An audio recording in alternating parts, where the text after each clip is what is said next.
नमस्कार, खबर में आपका स्वागत है। मैं हूं राघवेंद्र सिंह। आज कांग्रेस जो है संघ से सीखने की बात कर रही है। अगर हम आज की बात करें तो दिग्विजय सिंह जी ने पिछले दिनों इसकी तारीफ की है कि संघ से हमको सीखना चाहिए, और ये बात उन्होंने अपने कार्यकर्ताओं से की। दरअसल ये पहली बार नहीं है कि संघ के बारे में कांग्रेस के लोग बातें ना कर रहे हों, बल्कि जब भी कोई आलोचना की बात आती है, नफरत की बात आती है, सांप्रदायिकता की बात आती है, तो संघ को कांग्रेस टारगेट पर लेती है। लेकिन आज चर्चा की वजह ये कि कांग्रेस के नेता दिग्विजय सिंह कहते हैं कि हमको संघ से भी सीखने की ज़रूरत है, क्योंकि वो दिमाग से खेलते हैं। वो कभी विरोध नहीं करते हैं, वे कभी प्रदर्शन नहीं करते हैं और कभी पिटाई भी नहीं खाते, और कभी जेल भी नहीं जाएंगे और वो हमें जेल भेज देंगे। ये संघ की थ्योरी बताई दिग्विजय सिंह जी ने। संघ के सबको पता है कि दिग्विजय सिंह संघ के घोर विरोधी हैं, और कांग्रेस के भीतर सबसे ज़्यादा मुखर उस संघ को लेकर दिग्विजय सिंह ही होते हैं। इसी पर हम चर्चा करेंगे, लेकिन उसके पहले आपको बता दें कि राष्ट्रीय स्वयंसेवक संघ पर लगातार आक्रमण करने वाले राहुल गांधी अगर दिग्विजय सिंह की आधी बात सुनेंगे तो उनको लगेगा कि दिग्विजय सिंह ने शायद उनकी बात को काटने की कोशिश की है। लेकिन उनका तात्पर्य ये बताया जाता है कि संघ से हमको चतुराई और चालाकी सीखनी चाहिए, बिना कुछ फंसे, बिना कुछ गवाए अपनी बात कहते हो चुपचाप से निकल जाए। ये मकसद दिग्विजय सिंह का रहा होगा, ऐसा मानते, और इसी पर चर्चा करेंगे। लेकिन चर्चा शुरू करने के पहले दिग्विजय सिंह जी क्या कह रहे हैं ये सुन लेते हैं, और कांग्रेस के संवाद प्रमुख आशीष अग्रवाल ने क्या कहा वो भी सुनते हैं, और फिर करेंगे चर्चा की शुरुआत। बिल्कुल माइंड गेम जो खेलते हैं हमको भी खेलना चाहिए। बिल्कुल माइंड गेम जो खेलते हैं हमको भी खेलना चाहिए। आरएसएस जो इस विश्व का सबसे बड़ा सामाजिक सांस्कृतिक संगठन है, उसकी महिमा अगर दिग्विजय सिंह स्वीकार रहे हैं तो ये एक अच्छा ही संकेत है। बाकी सनातन को गाली देना और तुष्टीकरण की राजनीति करना, ये दिग्विजय सिंह की जो नीति रही है, ये निरंतर चलती ही जा रही है। तो हमने सुना, अभी हमारे पास जो उनकी दिग्विजय सिंह की बाइट थी, तकनीकी रूप से थोड़ी सी दिक्कत थी। जैसे ही उसमें कुछ सुधार होता है तो आपको सुनवाएंगे दोबारा। लेकिन चर्चा शुरू करने के पहले बता दें कि इस मुद्दे पर बातचीत के लिए हमारे साथ जुड़े हैं स्काइप पर वरिष्ठ पत्रकार साथी रंजन श्रीवास्तव जी। हमारे साथ जुड़े हैं हमारे साथी स्टूडियो में श्री कमल राठी जी, और फ़ोन लाइन पर जुड़ेंगे हमारे साथ हमारे पत्रकार साथी रघुवर दयाल गोहिया जी। सबसे पहले चर्चा की शुरुआत करते हैं रंजन जी आपके साथ, कि ये जो सारा मामला है उसको लेकर आप कैसे सोचते हैं, क्योंकि दिग्विजय सिंह किसी भी बात को बिना सोचे समझे नहीं कहते हैं। उनके कहने के पहले बहुत सारी बातें वो सोचते हैं, उनकी अपनी एक रिसर्च टीम है, और खुद भी वो इस बारे में काफ़ी गहरे तक जानकारी रखते हैं संघ के मामले में। आपकी राय, जो कुछ उन्होंने कहा है उसको आप किस ढंग से देखते हैं? राघवन जी, जो दिग्विजय सिंह की चिंता हुई है उसके पीछे का बैकग्राउंड है को खुद चुनाव हार गए, लोकसभा चुनाव की बात कर रहा हूँ। जी जी। सारी 29 सीट चली गई भाजपा के पास, जो कि कांग्रेस का अच्छा खासा गढ़ मौजूद है, और बहुत बड़ा लांछन है जो लीडर्स हैं। आखिर जो सेंट्रल लीडरशिप कांग्रेस की है वो तो स्टेट की तरफ देखेगी कि आप करते क्या रहे। तो जो मुख्य मुद्दा है, पहले भी था और आज भी है, और समय समय ये और बढ़ता जा रहा है, वो कांग्रेस में संगठन की कमजोरी। बिल्कुल। आपकी जो पूंजी है उसको बचाना, पूंजी की बढ़ोतरी करना, और उसमें निरंतर काम करते रहना। दिग्विजय सिंह ने एक और चीज कही, वो जब वहां पे एक मीटिंग एड्रेस कर रहे थे जी, और बात हो रही थी उसकी नर्सिंग स्कैम की, तो उन्होंने शायद कहा कि जो पीड़ित लोग हैं किसी स्कैम से, वो यहाँ पे है क्या, तो कोई नहीं दिखा। तो उन्होंने कहा कि जब आप पीड़ित को नहीं ला पा रहे हैं तो लोगों से जुड़ें कैसे। बिल्कुल। इसी परिप्रेक्ष्य में उन्होंने कहा कि आरएसएस के काम करने की शैली है और हमें उसको एडॉप्ट करने की जरूरत है। राघवेंद्र जी याद कीजिए, बहुत पहले, हमारे ख्याल से 6-7 साल हो गए होंगे या ज्यादा ही हो गया होगा, जी। लीडर ऑपोजिशन अजय सिंह ये मीटिंग भाग ले रहे थे। खैर उन्होंने ऑन रिकॉर्ड तो नहीं बोला, मीटिंग से पता चला, कोई रिकॉर्डिंग में बाहर हुई थी। उन्होंने भी कहा था कि हमें आरएसएस से सीखने की जरूरत है। भाजपा भी अगर मजबूत है तो उसके पीछे भाजपा भी स्वीकार करती है कि संघ हमारी बैकबोन है और उससे हम काफी सीख लेते हैं। उसी परिप्रेक्ष्य में आपने बिल्कुल सही कहा कि धुर विरोधी है दिग्विजय सिंह, लेकिन बहुत करीबी भी हैं, उस संघ को बहुत करीब से देखते भी हैं जी। तो संघ की जो आइडियोलॉजी है, जो काम करने की शैली है, अगर वाकई दिग्विजय सिंह की बात मानी जाती है तो बिल्कुल गंभीरता से बोल रहे हैं तो संगठन मजबूत होगा और कांग्रेस को फायदा ही होगा। असल में रंजन जी, हम दिग्विजय सिंह की बात को पिछली शुरुआत में पूरा नहीं सुन पाए थे। अब हमारे पास उनकी वो पूरी बाइट आ गई जिसमें उन्होंने इसका जिक्र किया था। पहले मुझे लगता है कि वो और सुन लेंगे तो जो हमारे दर्शक हैं वो समझ पाएंगे कि दिग्विजय सिंह साफ तौर पर क्या कहना चाहते हैं, उनका आशय क्या है। सुन लेते हैं दिग्विजय सिंह जी को। बिल्कुल माइंड गेम जो खेलते हमको भी खेलना चाहिए। बिल्कुल माइंड गेम जो खेलते हमको भी खेलना चाहिए। आरएसएस पर से सीखो, हम उसके घोर विरोधी हैं, लेकिन वो माइंड गेम खेलते हैं, दिमाग। वो न कभी आंदोलन करेंगे, न प्रदर्शन करेंगे, न कभी डंडे खाएंगे, न कभी जेल जाएंगे, लेकिन हम लोग को जेल जरूर भिजवाएंगे। इसलिए आज आपको संकल्प लेना चाहिए। पहली बात तो यहाँ पे युवक कांग्रेस को नीचे तक संगठन ले जाने की आवश्यकता है। तो उन्होंने कहा कि संघ के लोग या संघ माइंड गेम खेलता है और हमें उनसे सीखने की जरूरत है। और इसके पहले मुझे याद है, सन तो नहीं पता, लेकिन राहुल गांधी भी प्रकारांतर में संघ के की संगठन क्षमता की तारीफ कर चुके हैं और उसका भी आशय ये था कि हमको संगठन के मामले में संघ से सीखने की जरूरत है, जिस ढंग से वो संघ चलाते हैं। राहुल जी, ये भी हम जानते हैं कि संघ का जो पूरा संगठन ढांचा है उसमें लिखा पढ़ी कुछ नहीं होती है। अगर आप कागज़ पर जाएंगे तो कुछ नहीं लिखा हुआ है, लेकिन वो दुनिया का सबसे बड़ा एनजीओ है और वो सारे काम करता है, सेवा करता है, वो राष्ट्रवाद की बात करता है, वो समाज को इकट्ठा करने की बात करता है।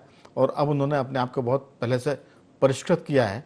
वो हाफ पैंट की जगह फुल पैंट भी पहनने लगे हैं, अपने आप को बदलने की कोशिश भी कर रहे हैं। वो ये भी कहते हैं कि अल्पसंख्यक या मुसलमान हमारे बारे में जो राय रखते हैं, पहले वो संघ को आके देखें, भीतर से समझें और फिर संघ के बारे में राय बनाएं। तो मुझे लगता है कि वो बहुत सारी चीज़ों पर खुलकर बात करने लगे हैं और जो उनके बारे में जानकारियां थी, भ्रांतियां थी, उसको दूर करने की कोशिश भी करते हैं। हमारे साथ जुड़े हुए हमारे साथी रघुवर दयाल गोहिया जी। रघुवर जी, मध्य प्रदेश संघ का बड़ा गढ़ रहा है और जो रंजन जी ने कहा कि अभी पिछले दोनों ही लोकसभा चुनाव में दिग्विजय सिंह जी ने एक तरह से पराजय का स्वाद चखा है, तो उनको पता है कि संघ ने वहाँ उनके राजगढ़ क्षेत्र में किस तरह से काम किया होगा, क्योंकि राजगढ़ खुद संघ के कई बड़े पदाधिकारियों का जन्म स्थान भी है और गढ़ भी है। वहाँ से संघ के जो नंबर 2 नंबर 3 के लीडर हैं सुरेश सैनी, वो भी आते हैं उसी इलाके से। संघ राजगढ़ की हम बात करें तो आप कैसे देख रहे हैं इस पूरे मामले को? क्या सच में संघ की तरह कांग्रेस को अपने भीतर सुधार लाने की जरूरत है, उतनी चतुराई से काम करने की जरूरत है? आपकी राय। दोनों जो संगठन है, यानी भारतीय जनता पार्टी का अपन कहते हैं मातृ संस्था राष्ट्रीय स्वयं सेवक संघ है जी, और भारतीय राष्ट्रीय कांग्रेस का जो नीचे का और संगठन की क्षमता को मजबूत करने का जो संगठन था वो था कांग्रेस सेवा दल। आपको ये जान के थोड़ा सा आश्चर्य होगा कि सेवा दल जो है, कांग्रेस सेवा दल, वो राष्ट्रीय स्वयं सेवक संघ से लगभग 1 वर्ष पहले गठित हो चुका था। यानी 1925 में राष्ट्रीय स्वयं सेवक संघ की स्थापना हो गई थी और 1924 में कांग्रेस का जो काफी बड़ा अधिवेशन है उसमें इसका स्थापना के लिए बोर्ड का गठन कर दिया गया था, जिसमें उनके जो पहले अध्यक्ष थे डॉक्टर NS हार्डिकर जी, बाद में उनको अध्यक्ष बनाया गया। तो 2 चीजें हैं इम्पोर्टेंट कि अभी आपने जैसे कहा कि आरएसएस जो है उसका कोई कागजी लिखत पढ़त वाला मामला नहीं है, लेकिन सेवा दल की बाकायदा जो है मेंबरशिप हुआ करती थी और नीचे के स्तर पे भी उनके जिला स्तर पर उनके कैंप लगा करते थे।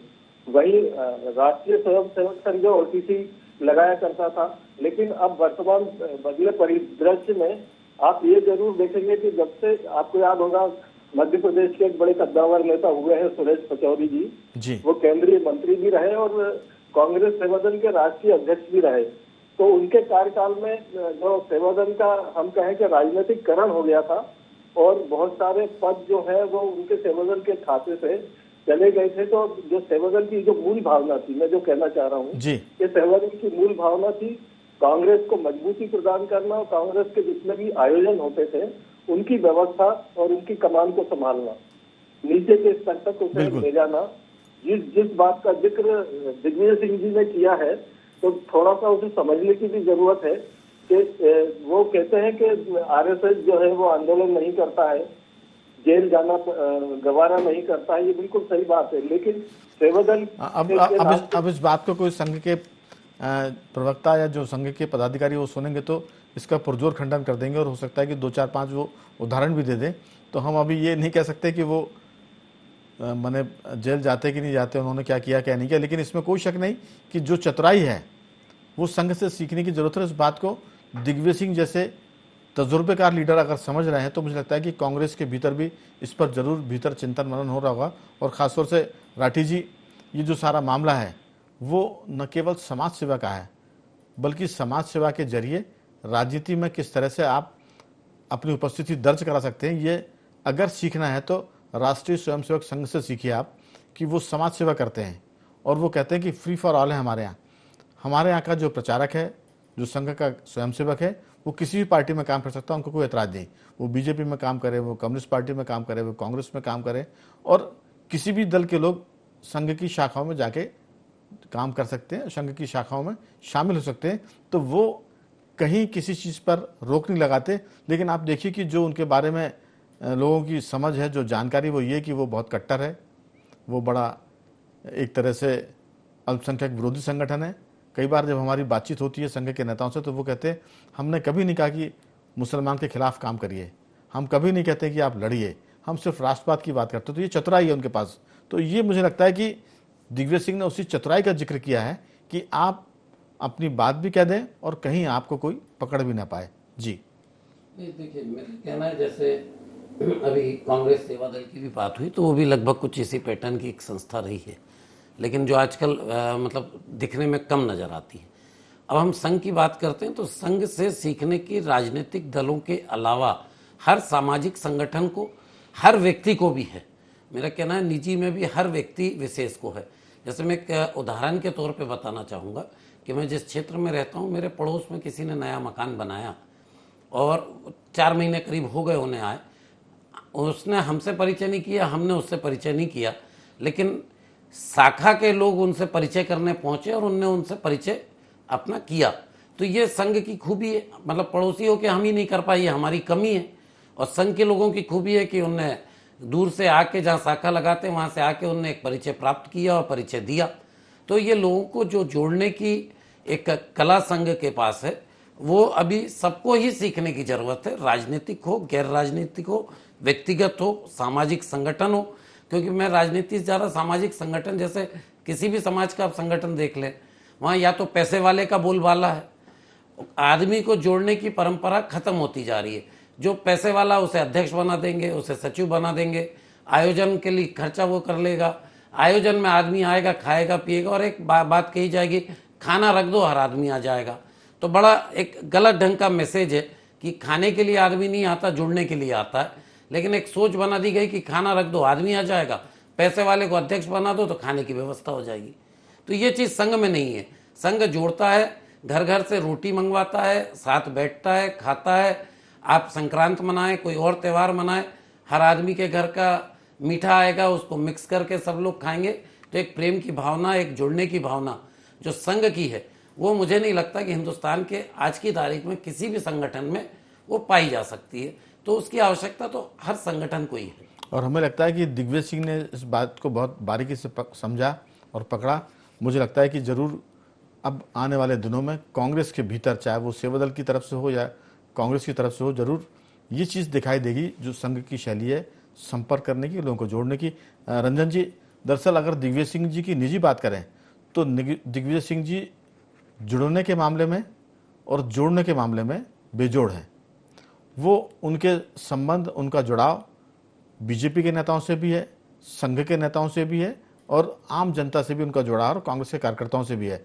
तो इस मामले में जितनी बारीकी से दिग्विजय सिंह समझ रहे हैं संघ की शैली की जरूरत कांग्रेस के भीतर, अगर उसको कांग्रेस अडॉप्ट करती है, युवक कांग्रेस अडॉप्ट करती है या संघ कांग्रेस जो सीनियर कांग्रेस के लीडर हैं, तो जरूर फर्क आएगा। जो बात राठी जी ने कहा कि संघ जुड़ता है, उसमें पैसे का मामला नहीं होता, वो सिर्फ संपर्क बनाता है, लोगों को जोड़ता है और फिर वो आधी रोटी एक रोटी सब मिलजुल कर बैठकर साथ करके काम करने की कोशिश करते हैं और उसी में फिर सामाजिक चर्चाएं होती है, उसी दौरान राजनीतिक चर्चाएं भी होती है और उसी में वो एक तरह से लोगों की मानसिकता बनाता है, बदलता है या लोगों की मानसिकता समझने की कोशिश करता है। एक किस्म का फीडबैक भी है और एक किस्म का उनका वो फ्रंटनल जो कहते हैं ना ऑर्गेनाइजेशन भी है। ये चीज़ें बड़ी मिलीजुली सी है संघ के भीतर कि एक ही संघ का कार्यकर्ता कई फ्रंट पे एक साथ काम करता है। आपकी राय? राघवन जी, मुझे लगता है कि जो दिग्विजय सिंह की सीख है, कितना पार्टी लेगी इससे मुझे अंदेशा है, वो तो अलग बात है। लेकिन अगर संघ से वाकई सीखना है तो उनको देखना होगा कि संघ को मजबूत क्या करता है और जो भी वॉलंटियर्स हैं, स्वयं सेवक हैं या जनता से जुड़े हुए हैं, वो क्या चीज़ है जोड़ती है। तो उसके पीछे मेन चीज आइडियोलॉजी है, विचारधारा है। अब विचारधारा किनारे कर दीजिए तो संघ भी कमजोर पड़ जाएगा और संघ विचारधारा समझौता करता नहीं है। आप चाहे कट्टरता बोल रहे हैं, चाहे कमिटमेंट बोल रहे हैं, उसकी विचारधारा क्लियर है।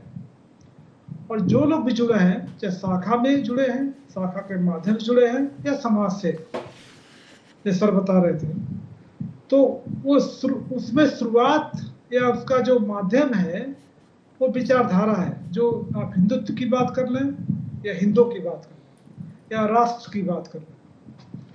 कांग्रेस पहले आज़ादी दिलाने वाली पार्टी थी, उसका वर्चस्व था, आगे बढ़ी, फिर गरीबों की पार्टी हो गई, फिर गरीब किनारे चले गए। तो और सेकुलरिज्म जो उसका था वो उसको बिचले के आगे चला। अब सेकुलरिज्म भी डायलूट हो गया है, वो मंदिर जाने लगे, हिंदुत्व की बात करने लगे, सॉफ्ट हिंदुत्व की बात करने लगे हैं। तो कांग्रेस को सबसे पहले अपने को पहचानने की जरूरत है कि आइडियोलॉजी के लेवल पर, जैसे कम्युनिस्ट पार्टी की आइडियोलॉजी है जी, जैसे संघ के लोग जुड़े हुए हैं संघ से और बिल्कुल हिलते नहीं है, वैसे कम्युनिस्ट पार्टी है, बहुत ही कट्टर या कमिटमेंट आप बोल दें, वैसे ही है। तो कांग्रेस को भी सबसे पहले अपनी आइडियोलॉजी पर काम करना पड़ेगा।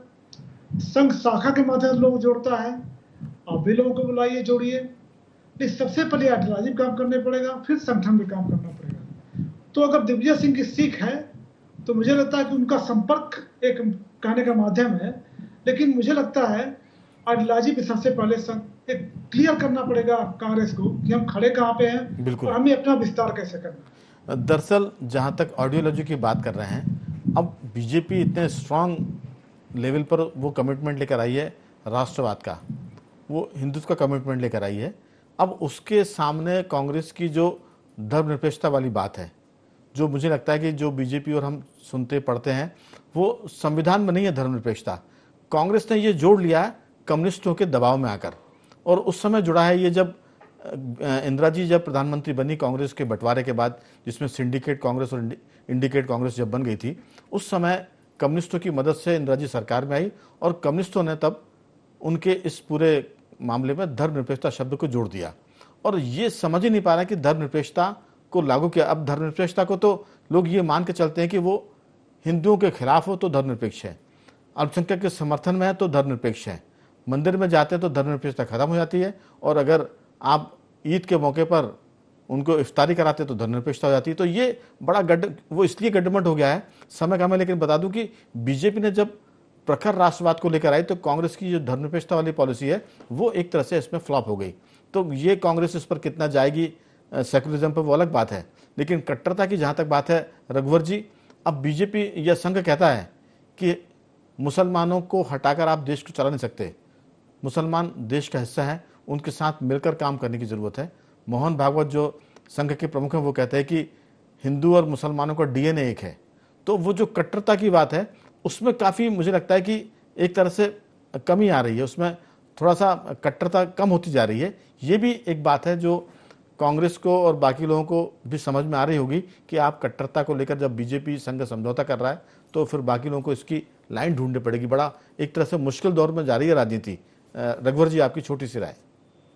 देखिए, बात वही फिर सामने आ गई जो मैंने बात करी थी कि आपको ये देखना पड़ेगा कि राष्ट्रीय स्वयंसेवक संघ का क्या एजेंडा है जी, और कांग्रेस सेवा दल का क्या एजेंडा है। आप देखेंगे कि बहुत सारी चीजें तो अस्पष्ट हैं, बहुत सारी चीजें गड़बड़ हो सकती जो आपने कहा, लेकिन इसमें कोई दो राय नहीं कि दोनों ही जो संगठन है, उन दोनों संगठनों का सबसे बड़ा जो एजेंडा है वो राष्ट्रहित है। इससे तो इनकार नहीं किया जा सकता। कांग्रेस और भाजपा दोनों जो है अपनी अपनी ताकत बढ़ा रहे हैं और संघ जो है भारतीय जनता पार्टी की रीढ़ की हड्डी है, उससे इनकार नहीं किया जा सकता। लगभग 150 आनुषंगिक संगठन है, बल्कि उससे भी ज्यादा होंगे भारतीय जनता पार्टी के लिए जो काम करते हैं। कांग्रेस के पास क्या है? कांग्रेस के तो अभी सेवा दल के राष्ट्रीय अध्यक्ष का भी मैं समझता हूँ बहुत से लोगों को नाम नहीं मालूम होगा। उनके राष्ट्रीय अध्यक्ष है लालजी भाई देसाई अभी जी, सेवा दल के। और वही मोहन भागवत जी को आप देखिए, पूरा बच्चा बच्चा जानता है उनको। अब असल में रघुवर जी, कांग्रेस ने तो एक एजेंडा तय कर लिया है कि वो हिंदुओं के मामले में थोड़ा सा अपने आप को दूर रखेगी और अल्पसंख्यक के मामले में जाएगी तो अल्पसंख्यक उनके साथ एकजुटता के साथ दिखता है और वो भीड़ नजर आती है। और उस भीड़ के चलते कुछ हिंदू वोटर और मुसलमान का एक साथ थोक वोट बैंक वो उसको जिताता है और उसी के चलते वो अपनी राजनीति में अब आगे बढ़ रही है। अभी तक तो साफ दिखता है, क्योंकि जो सदन में बात होती है लोकसभा में वो ये कि हिंदू या भाजपाई जो हिंदू हैं वो हिंसक हैं, हिंदुत्व को हमको खत्म करना है, इस तरह की बहुत सारी बातें, सनातन को खत्म करना है, और कांग्रेस उनके साथ खड़ी हुई है। तो कांग्रेस मुझे लगता है कि अभी कंफ्यूज है, वो तय नहीं कर पा रही कि उसको क्या करना क्या नहीं करना। उसी कंफ्यूजन में भाजपा लाभ उठा रही है। समय की कमी है, जल्दी से अपनी बात पूरी करें, फिर मैं अंतिम प्रतिक्रिया राठी जी की लूंगा। रघुवर जी, ये बिल्कुल सही बात है। कांग्रेस अभी असमंजस की स्थिति में है और वो उसका कंसेप्ट कोई क्लियर नहीं है कि उसे किस सब्जेक्ट पे, किस विषय पे, किस मुद्दे पे खुल के स्टैंड लेना चाहिए। अभी आपने कहा कि राहुल गांधी जी जो है वो संविधान को लेके चल रहे हैं, दिग्विजय सिंह जी कह रहे हैं कि हमें आरएसएस की जो अच्छी चीजें उन्हें अडॉप्ट करना चाहिए। तो ये बिल्कुल निश्चित रूप से रघुवर जी, ये संविधान की भी जो बात है वो भी मुझे लगता है कि आगे कभी हम बात करेंगे कि सुप्रीम कोर्ट का फैसला है, तलाकशुदा महिला को मुआवजा वो देना पड़ेगा जो उसकी राशि जो होती है। अब इस पर संविधान के मामले में सारे चुप हो गए, तो कहीं ना कहीं ये संविधान की बातें करते हैं जोर से, लेकिन जब मौका आता है तो फिर बैकफुट पर चले जाते हैं। तो ये चीज़ें हैं जो जनता के बीच में छवि को मजबूत और कमज़ोर बनाती है। राठी जी, आपकी टिप्पणी की संविधान का मसला अपनी जगह है, राष्ट्रवाद का मसला अपनी जगह है, लेकिन संघ से सीखने की जरूरत जो दिग्विजय सिंह जी महसूस कर रहे हैं वो कांग्रेस को कितना उसकी नैया को पार लगा सकती है संगठन की दृष्टि से, छोटी सी राय। बिल्कुल, मैं जैसे मैंने पहले कहा कि संघ का पैटर्न अपनाने पे राजनीतिक दल या कोई और भी सामाजिक संगठन हो बहुत ऊपर आ सकता है, उस पैटर्न को अपनाना चाहिए। और मैं पिछली बार में कहना रह गया कि संघ छोटे से बच्चे से भी शाखा चालू होती है और वहां से भाई आज जो मोबाइल और वीडियो गेम वाले बच्चे उनको भी एक संभ्रांत कॉलोनीज में लाके फुटबॉल या अन्य खेल मतलब ऐसे शारीरिक गतिविधियां भी करवा रहा है जी। तो वो भी देखिए, वो भी एक रिजल्ट है। आइडियोलॉजी अपनी जगह है, फिटनेस अपनी जगह है तो हम सब चीज का समावेश संघ है, तो वैसा ही समावेश कांग्रेस को भी करना पड़ेगा, वैसा ही समावेश समाज के हर संगठन को करना पड़ेगा। सिर्फ पैसे वाले से या कांग्रेस में हम देखें कि जो नेता बुजुर्ग हो गए, युवा को आगे नहीं आने देना चाहते, तो आज वो भी मध्य प्रदेश की हालत तो इसलिए खराब है कि कोई बड़ा जो सीनियर नेता है वो किसी और को बढ़ने नहीं देना चाहता। चलिए, तो मुझे लगता है कि ये सभी चीजों का समावेश जब तक नहीं होगा कोई भी राजनीतिक दल अपने आप को सफल नहीं बना पाएगा। अब किसी को कोई रोक नहीं सकता, क्योंकि एक छोटा सा जब बीज का अंकुरण होता है तो वो मिट्टी और पत्थर को हटा के पैदा हो जाता है। तो कांग्रेस के भीतर या किसी भी पार्टी में युवाओं को रोका नहीं सकता, बशर्ते कि युवा प्रतिभाशाली और मेहनत करने वाले हो। मेहनत की कमी है, लोग शॉर्टकट में जा रहे हैं, इसलिए उनको दिक्कत जा रही। तो अभी तो हमारा ये था कि दिग्विजय सिंह ने कहा कि संघ से सीखो, और पता नहीं कितना कांग्रेस सीख पाती कि नहीं सीख पाती, लेकिन उन्होंने तो साफ कर दिया है कि संघ से सीखने की जरूरत है अगर आपको राजनीति में और आगे बढ़ना है। तो मैं तीनों मेहमानों का धन्यवाद करूंगा। रंजन जी आपका साधुवाद, राठी जी आपका धन्यवाद, और रघुवर जी आपका बहुत बहुत धन्यवाद कि आपने चर्चा में हिस्सा लिया। तो बखबर में आज सिर्फ इतना ही। बने रहिए हमारे साथ और देखते रहिए IND24।